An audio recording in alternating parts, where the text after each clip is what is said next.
Yesterday, the number making headlines throughout the Formula One paddock was 5 horsepower.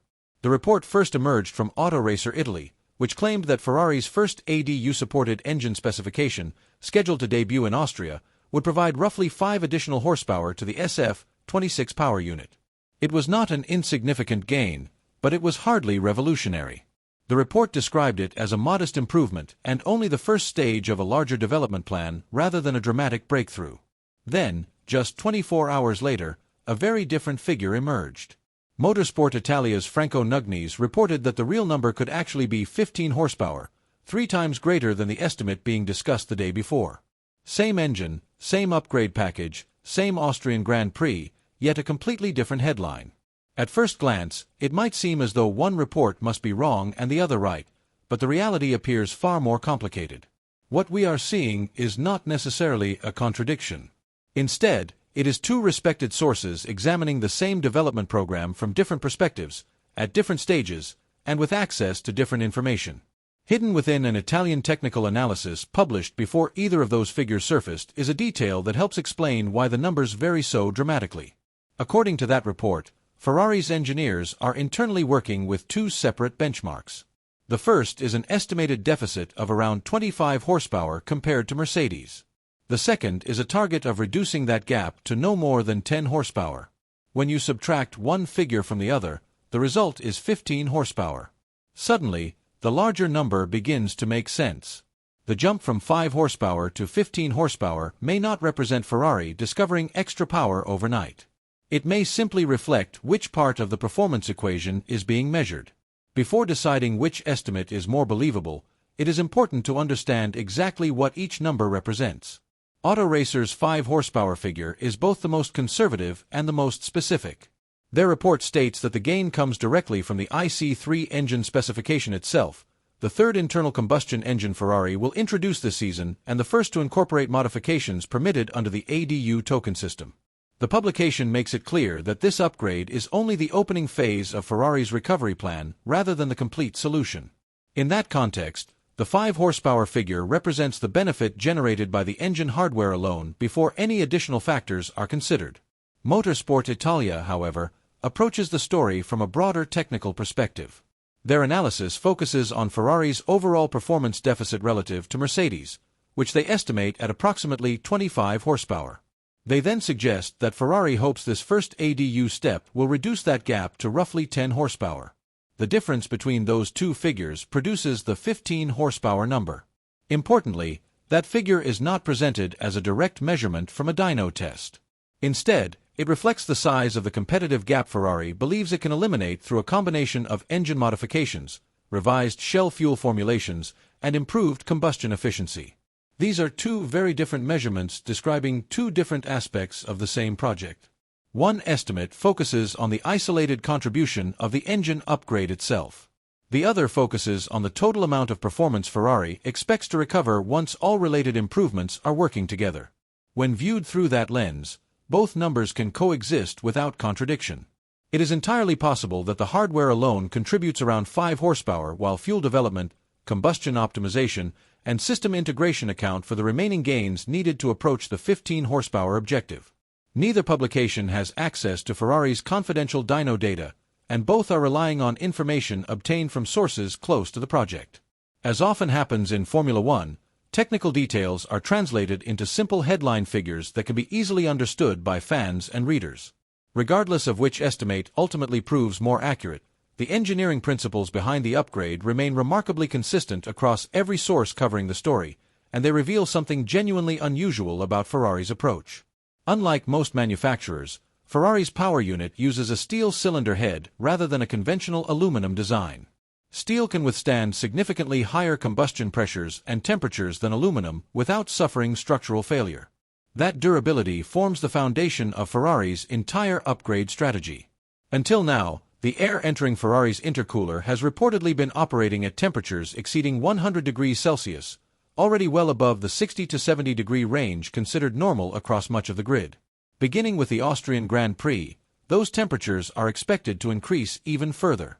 Multiple Italian reports suggest Ferrari will raise the operating ceiling to somewhere between 110 and 115 degrees Celsius, pushing the boundaries of what modern Formula One power units typically attempt and highlighting just how aggressive this latest development package may be. Higher temperatures and increased pressure inside the combustion chamber allow a greater percentage of fuel particles to burn completely, reducing unburned emissions while improving overall thermal efficiency. The more complete the combustion process becomes, the more usable energy can be extracted from the same amount of fuel. That is where the additional horsepower is generated, regardless of whether the final gain proves to be closer to 5 horsepower or 15. The second part of this equation involves the fuel itself.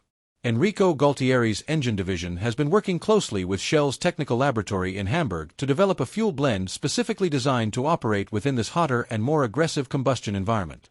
Even for the engineers involved in the project, separating exactly how much of the performance gain comes from the mechanical changes approved under the FIA's ADU regulations and how much comes from the fuel formulation is extremely difficult. That complexity is not a flaw in the reporting. It is simply a reflection of how modern Formula One power unit development functions. Hardware and fuel chemistry are developed simultaneously, with each element enhancing and unlocking the potential of the other. There is another detail tied to Ferrari's engine story that has received very little attention outside of Italian media, and it involves Charles Leclerc rather than the horsepower debate itself. Following the Spanish Grand Prix in Barcelona, Ferrari engineers began investigating the electronic failure that caused Leclerc's hydraulic system to shut down during the race. The issue left him without power steering, brake-by-wire functionality, and active aerodynamic systems, ultimately forcing his retirement. According to reports from sources close to Ferrari's technical department, engineers are now exploring whether Leclerc's earlier retirement at Monaco's Anthony Nogues corner may have been connected to the same underlying problem. No definitive explanation has been publicly confirmed for either incident, but the fact that Ferrari is examining two separate retirements for a potentially shared root cause suggests a significant technical concern. It also raises the possibility that Leclerc's recent struggles may have stemmed from something more tangible than simple performance fluctuations or confidence issues. That context becomes especially important heading into Austria. The Red Bull Ring is a circuit where Leclerc has historically performed well. If Ferrari successfully identifies and resolves the electrical issue before arriving in Spielberg, and if the updated engine package delivers even the more conservative 5 horsepower gain, he could arrive at a track that suits his driving style with a car that is both more reliable and slightly more powerful than the one that failed him in Spain. Lewis Hamilton's victory in Barcelona has understandably dominated discussions about Ferrari's recent form, but championship campaigns require both cars scoring consistently. At the moment, Hamilton is carrying much of Ferrari's title challenge on his own. Whatever conclusions Ferrari's engineers reach regarding that hydraulic system investigation may ultimately prove just as important to the team's second half of the season as the horsepower figure everyone is debating. Strip away all of the competing estimates and focus on what the Austrian Grand Prix can realistically reveal. The Red Bull Ring should provide a clear indication of whether Ferrari's new engine specification has reduced any meaningful portion of the speed trap deficit to Mercedes. The data will be public, the measurements will be available immediately, and comparisons with previous engine specifications can begin during the opening practice session. What Austria almost certainly will not reveal is the exact horsepower increase. Formula One teams do not publish dyno figures, and lap time improvements depend on countless variables beyond pure engine output. Track temperature, fuel loads, tire compounds, aerodynamic configurations, and the interaction between the engine and the updated front wing and floor package introduced in Barcelona all influence the final result. If Ferrari gains lap time in Austria, that does not automatically prove the engine upgrade delivered 15 horsepower. Likewise, if the improvement appears modest, it does not prove the gain was limited to 5 horsepower. Another factor worth considering is the caution expressed by several Italian technical sources covering this story. The same reports discussing Ferrari's goal of reducing a 25 horsepower deficit to 10 horsepower also describe the ADU upgrade as a necessary performance lifeline rather than a revolutionary breakthrough capable of completely reshaping the competitive order. Ferrari can take a meaningful step forward without suddenly becoming the benchmark power unit in Formula One. That distinction is important because it helps balance both extremes of the current debate. On one side are those who view 5 horsepower as disappointingly small. On the other are those who treat 15 horsepower as evidence that Ferrari is about to erase the entire gap overnight. Reality is likely somewhere in between. Reports suggest that Enrico Gualtieri's department identified its target deficit before the season even began and structured a long-term 2-phase development program around closing it. This is not a project being adjusted week by week in response to headlines. It is a strategy that has been planned for months. Ultimately, the number that matters most will not come from a newspaper report or an anonymous paddock source.